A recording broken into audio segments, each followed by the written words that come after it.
नमस्कार मंडळी. ग्रेव्ही बघूनच तोंडाला पाणी सुटलं ना. अशी चमचमीत भाजी, मस्त आणि तेवढीच स्पायसी. चला तर मग रेसिपीला सुरुवात करूया. 1 किलो जवळ्यापैकी एकच वाटी जवळा शिल्लक राहिला. सुका केला तर पुरणार नाही. जवळ्यामध्ये थोडाफार कचरा असेल तो हाताने काढून टाकायचा. खडा वगैरे असेल तोही काढून घ्यायचा. एकदम बारीक कचरा हाताने काढता येत नाही. मग तेव्हा काय करायचे, असे पाखडून घ्यायचे. म्हणजे जो काय कचरा असेल तो पुढे निघून येतो.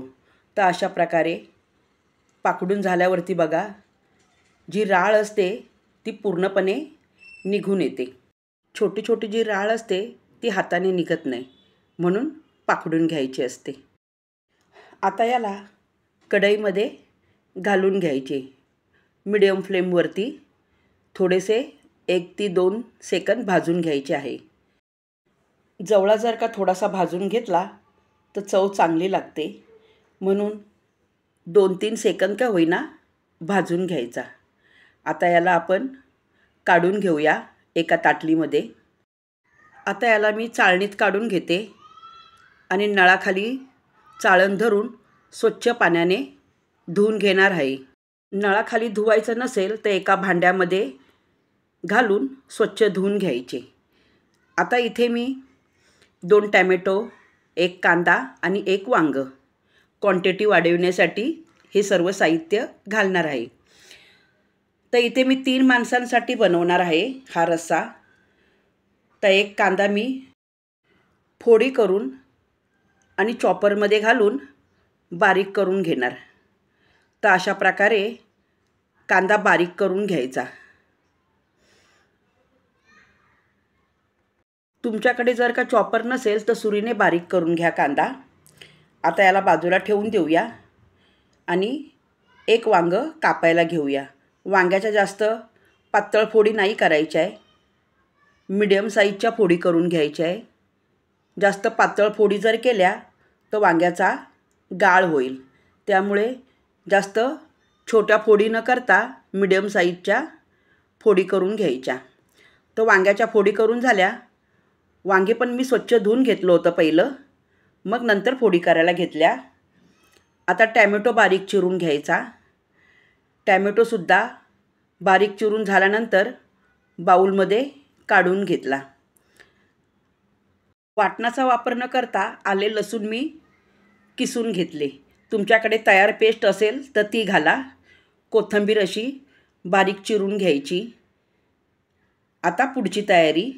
कढई गॅसवर ठेवून चांगले 1 ते 1.5 पळी तेल घालून घ्यायचे. तेल चांगले गरम झाले का कांदा घालायचा परतायला. कांद्यामध्ये थोडेसे मीठ घालायचे, म्हणजे कांदा लवकर ब्राऊन रंगाचा होतो. कांदा आता चांगला परतून झाला. तुम्हाला व्हिडिओमध्ये दिसणार नाही, पण तांबूस रंगाचा कांदा झाला आहे.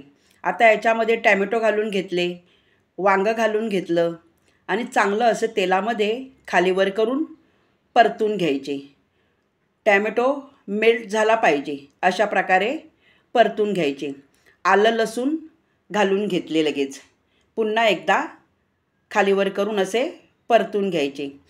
आता याच्यामध्ये मी माझा घरगुती मसाला घालून घेत आहे. माझा मालवणी मसाला आहे. तर चांगला मी 2 चमचे मी मालवणी मसाला घालून घेतला.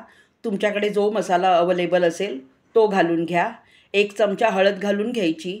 पुन्हा एकदा खालीवर करून असे परतून घ्यायचे. रंग बघा किती छान दिसत आहे. आता याच्यामध्ये धुवून घेतलेला जवळा घालून घ्यायचा. जवळासुद्धा मसाल्यामध्ये मुरेल अशा प्रकारे चांगला परतून घ्यायचा. मला असे वाटते अजून याच्यामध्ये 2 चमचा मसाला घालायला पाहिजे. म्हणजे मला तिखट बनवायचे आहे, म्हणून मी 2 चमचे मसाला अजून वरतून घालून घेतला. मसाला घातल्यानंतर चवीनुसार मीठ घालून घ्यायचे. चांगले 1.5 चमचा मीठ घालून घेतले मी. चांगले मीठ घातल्यानंतर परतून घ्यायचे. आपल्याला किती क्वांटिटी पाहिजे त्यानुसार पाणी घालून घ्यायचे. तर मी 1.5 ग्लास पाणी घालून घेतले.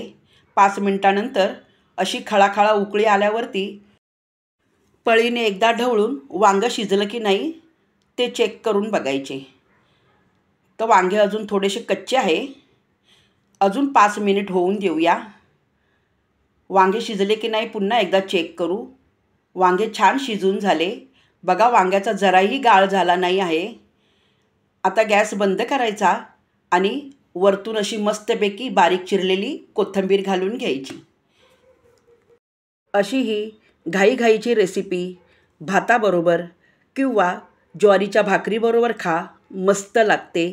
आणि ही रेसिपी आवडली असेल तर कमेंट्स करा, लाईक करा, शेअर करा आणि सबस्क्राईब करा. पुन्हा भेटूया पुढच्या व्हिडिओमध्ये.